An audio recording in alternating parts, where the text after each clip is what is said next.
میرے سامنے لان کے درمیان پختہ راہداری پر نوجوان جوڑا چلتا آ رہا تھا۔ لڑکے نے رائل بلو سوٹ کے ساتھ ہلکی نیلی شرٹ اور سرخ ٹائی لگائی ہوئی تھی۔ لمبے قد کا کثرتی بدن والا، اس کے ہاتھ میں اس کے ساتھ ہی سفید کرتا، کالی جینز والی لڑکی تھی جس کے بال بوائے کٹ تھے۔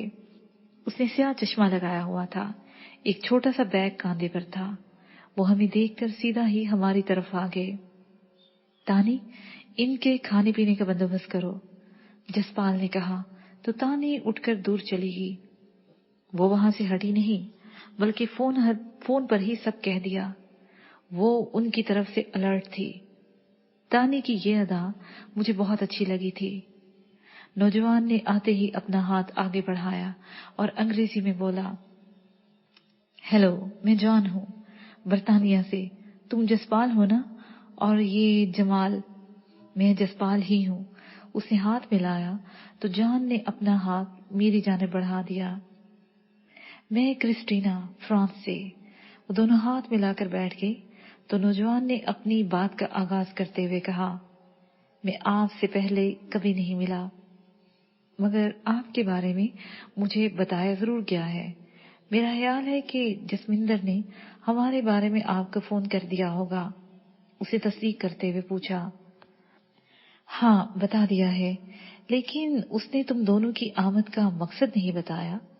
جسپال نے کہا، اگر آپ کو جلدی ہے تو میں چند منٹ میں اپنی بات ختم کر دیتا ہوں، لیکن اگر مجھے اپنی بات سمجھانے کا موقع دیں تو میں پوری تفصیل سے بات کہوں گا بھی، اور اگر آپ چاہیں گے تو میں سمجھانے کی بھی پوری کوشش کروں گا۔ ٹھیک ہے، تم اطمینان سے اپنی بات کہو، جسپال نے کہا۔ تو اس دوران میرا سیل فون بج اٹھا۔ وہ چھاکے کی کال تھی۔ میں نے فون ریسیو کیا تو چھاکے نے تیزی سے کہا، اوئے، زلفی نے کارروائی ڈال دی، اس نے وکاس کو گولیاں مار دی ہیں۔ یہ خبر ہلا دینے والی تھی۔ ایک لمحے کے لیے تو مجھے سمجھ نہیں آ رہی تھی کہ میں اس اطلاع پر کیسے رد عمل کا اظہار کروں۔ نیا پیراگراف۔ میں ان کے سامنے یہ فون نہیں سن سکتا تھا، اس لیے اٹھ کر ذرا فاصلے پر چلا گیا اور دھیمے لہجے میں پوچھا، یہ کیسے ہوا؟ کچھ پتا چلا؟ ہونا کیا ہے، زلفی یہاں سے گھر گیا، پروین کو چھوڑا اور سیدھا وکاس کے ڈیرے پر چلا گیا۔ وہ کہیں جانے کے لیے اگلے لینڈ کروزر پر سوار ہو رہا تھا۔ زلفی نے جاتے ہی فائر کھول دیا، پورا برسٹ اس کے بدن میں اتار دیا، ساتھ ہی 2-4 گارڈ بھی پھڑک گئے ہیں۔ اس نے بتایا تو میں نے خود پر قابو پا کر پھر پوچھا، پھر وکاس بچا تو نہیں ہوگا؟ وہ نہیں رہا اس دنیا میں، چھاکے نے مزید بتایا تو میں نے پوچھا، اور زلفی کہاں ہے؟ اس کے بارے میں کوئی پتہ نہیں، وہ ڈیرے پر گیا۔ اس نے فائرنگ کی، جب تک کسی کی سمجھ میں آتا وہ وہاں سے بھاگ گیا۔ پورے علاقے کے لوگ ہائی الرٹ ہیں، مگر پھر بھی زلفی کا کچھ پتہ نہیں چلا۔ خیر، اس کی خبر رکھنا، اگر رابطہ کرے تو کوئی بھی فیصلہ کرنے سے پہلے مجھے بتانا۔ میں ابھی مصروف ہوں، بعد میں بات کرتے ہیں۔ میں نے اسے سمجھایا اور فون بند کر دیا۔ جان اور کرسٹینا بظاہر جسپال کی بات سن رہے تھے، لیکن ان کی ساری توجہ میری طرف تھی۔ میں جیسے ہی ان کے سامنے والی کرسی پر آ کر بیٹھا تو جان نے مجھ سے مخاطب ہو کر کہا، ہم دراصل ایک عالمی انسانی حقوق کی تنظیم سے تعلق رکھتے ہیں۔ ہم لوگ امن، تعلیم اور انسانی وسائل کے لیے کام کرتے ہیں۔ ہمارا مرکزی دفتر برطانیہ میں ہے۔ دنیا کے تقریباً تمام ممالک میں ہماری شاخیں ہیں، یہاں پاکستان میں بھی شاخ ہے۔ ہم اسی سلسلے میں آپ سے ملنے کے لیے آئے ہیں تاکہ آپ کو ہم اپنے بارے میں بتا سکیں۔ بہت سارے اداروں کو آپ نے دعوت دی ہے، ان میں سے ایک ادارہ ہمارا بھی ہے۔ آپ تعلیمی میدان میں یہاں کام کرنا چاہتے ہیں تو اس کے لیے ہماری خدمات حاضر ہیں، کرسٹینا نے بتایا تو میں نے کہا، آپ کو میں نے دعوت نہیں دی۔ میں نے دونوں کی طرف دیکھ کر کہا، سونی بی بی کی طرف سے خط تھا، ہم اس کی تفصیلات کے لیے آئے ہیں۔ کرسٹینا نے کہا تو ایک لمحے کے لیے میں سوچ میں پڑ گیا۔ یوں چند لمحے بعد میں نے ان سے کہا، آپ پلیز ہمیں کچھ وقت دیں، تانی بی بی ہی آپ سے بات کریں گی۔ یہ کہتے ہوئے میں اٹھا تو جسپال بھی میرے ساتھ اٹھ آیا۔ میں حویلی کے اندر گیا اور جسپال سے پوچھا، یہ کیا ڈرامہ ہے؟ جسمندر کا تعارف اور یہ لوگ دوسری بات کر رہے ہیں۔ میں اس سے بات کرتا ہوں۔ اس نے سیل سے جسمندر کو کال ملائی، لمحوں میں اس کا رابطہ ہو گیا۔ جسپال نے ان دونوں کے بارے میں بتایا تو وہ ہنستے ہوئے بولا، بظاہر ان کا یہی کام ہے، لیکن اصل میں ان کے جو کام ہیں ان کی تفصیلات میں تمہیں بعد میں بتا دوں گا۔ یہ یاد رکھو کہ میں نے انہیں تمہارے پاس بھیجا ہے، میں نے ہی انہیں معلومات دی ہیں، لیکن وہ لوگ مجھ سے براہ راست واقف نہیں ہیں۔ میں ان کے بارے میں سب جانتا ہوں۔ کچھ تو بتاؤ ان کے بارے میں، ایسے ان سے کوئی کیا بات کرے؟ انہوں نے وہی کچھ بتانا ہے جو وہ ظاہر کرتے ہیں۔ اس نے پس منظر میں تفصیل یہ ہے کہ بلا شبہ ان کا تعلق عالمی انسانی حقوق کی تنظیم سے ہے، لیکن ان کا ٹارگٹ وہ لوگ ہیں جو کسی نہ کسی حوالے سے اپنے علاقے میں اثر و رسوخ رکھتے ہیں، جو بلاخر سیاست کی دنیا میں داخل ہو کر اسمبلی تک پہنچ سکتے ہیں۔ 18 کروڑ عوام کے ذہن کو بدلنے کے بجائے وہ چند ایسے لوگوں پر بے بہا نوازشات کرتے ہیں اور پھر ان کے پاس سے اپنے خاص مقاصد حاصل کرتے چلے جاتے ہیں۔ ان کی سیاسی پارٹی کوئی بھی ہو، وہ ہر طرف سے اپنا فائدہ لینے میں کامیاب ہے۔ ان کا اصل مقصد کیا ہے؟ جسپال نے پوچھا تو اس نے کہا، اب تم بچوں والی باتیں کر رہے ہو یار، عالمی طاقتوں کا ایجنڈا کیا ہے؟ وہ مختلف روپ میں اپنے خونی پنجے گاڑتے ہیں، یہ بھی سمجھو ان کا ایک پنجہ ہے۔ اب بتاؤ ان کے ساتھ کیا کرنا چاہیے؟ جسپال نے پوچھا۔ ان کے ساتھ بہت اچھا سلوک کرو اور پھر انہیں آنے کا کہہ دو۔ اس دوران تمہیں روحی سے بھی معلومات مل جائیں گی۔ اگر تم لوگ ان سے مدد لینا چاہو تو یہ بہت زیادہ مدد دے سکتے ہیں۔ جسمندر نے مشورہ دیا تو میں سمجھ گیا کہ ضرور اس کا کوئی نہ کوئی مقصد ہے۔ یہ ابھی صرف تعارف چاہتا ہے۔ میں نے جسپال کے ذمہ لگا دیا کہ وہ ان کے ساتھ جو بات چیت کرے۔ جسپال چلا گیا تو میں نے رنداوے کا نمبر ملایا۔ اس نے فوراً ہی کال ریسیو کر لی تو میں نے پوچھا، تمہارے کسی بندے نے آنا تھا، آیا کیوں نہیں؟ میں انتظار کر رہا ہوں۔ آنا تو تھا، لیکن وہ پیرزادہ وقاص قتل ہو گیا ہے نا، اسی لیے تھوڑی سی ہلچل ہے۔ میں خود آتا ہوں اسے اپنے ساتھ لے کر۔ اور وہ 2 پنچھی جو ادھر آنا چاہ رہے تھے؟ میں نے پوچھا تو وہ بولا، وہ آئیں گے، یہ ان میں طے ہے، شاہ نواز انہیں لے کر آئے گا۔ میں اسی کے لیے تو سارا بندوبست کرنا چاہ رہا تھا۔ خیر ملتے ہیں یار، پھر تفصیل کیا کرتے ہیں، اسے تیزی سے کہا اور فون بند کر دیا۔ میں نے ایک طویل سانس لی اور حویلی کے اندر چلا گیا۔